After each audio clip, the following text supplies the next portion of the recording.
नमस्कार मित्रांनो, मी दीपक वळवी.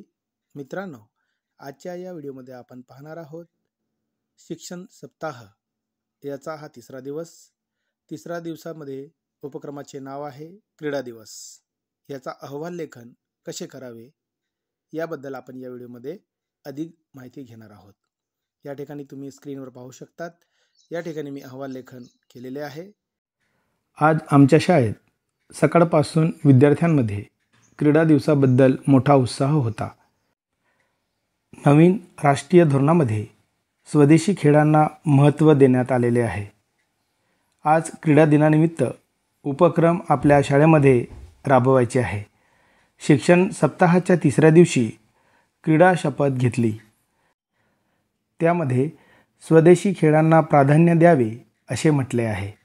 पुढील 2 तासामध्ये विद्यार्थ्यांसाठी विविध स्वदेशी खेळांचे आयोजन करण्यात आले.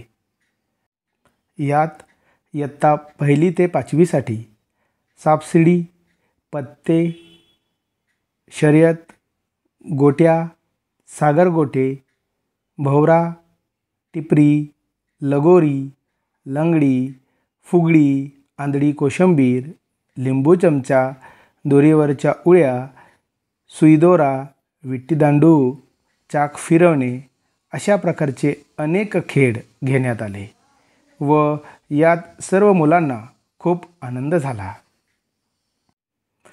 मोठ्या मुलांसाठी सारीपाट, बुद्धिबळ, खो खो, कबड्डी, भालाफेक, शर्यत, लंगडी, लगोरी, 3 पायाची शर्यत अशा सर्व स्वदेशी खेळ परिस्थितीनुसार सहजतेत खेळता येणारे स्वदेशी खेळ यांची निवड करण्यात आली. स्थानिक खेळांच्या स्पर्धा आयोजित करण्यात आल्या व यात विजयी होणाऱ्या संघांच्या व्यवस्थापन समितीच्या अध्यक्षांच्या हस्ते सन्मान करण्यात आला. आज क्रीडा दिनानिमित्त स्वदेशी खेळांच्या आयोजनादरम्यान स्थानिक खेळाडू, शाळा व्यवस्थापन समिती सदस्य सहभाग मोठ्या प्रमाणात दिसून आला. विशेष गरजा असणाऱ्या विद्यार्थ्यांचा देखील समावेश करण्यात आला.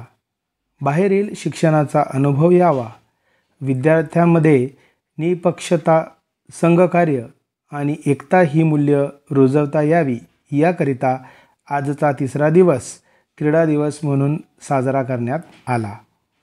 खेळ व व्यायाम याबद्दल आमच्या शाळेतील शिक्षकाने थोडक्यात मुलांना सांगितले की वजन नियंत्रण राहण्यास, शारीरिक क्षमतेमध्ये वाढ, नैराश्याचे प्रमाण कमी होणे, उत्साह वाढणे, शरीर पिळदार होणे, रोग प्रतिकार क्षमता वाढविणे, स्नायू मजबूत होतात. व्यायामाने व खेळाने आपल्या शरीरात दिवसभरात उत्साह किंवा थकवा जाणवत नाही याबद्दल माहिती देण्यात आली. अशा पद्धतीने हा अहवाल लेखन करू शकतो. धन्यवाद.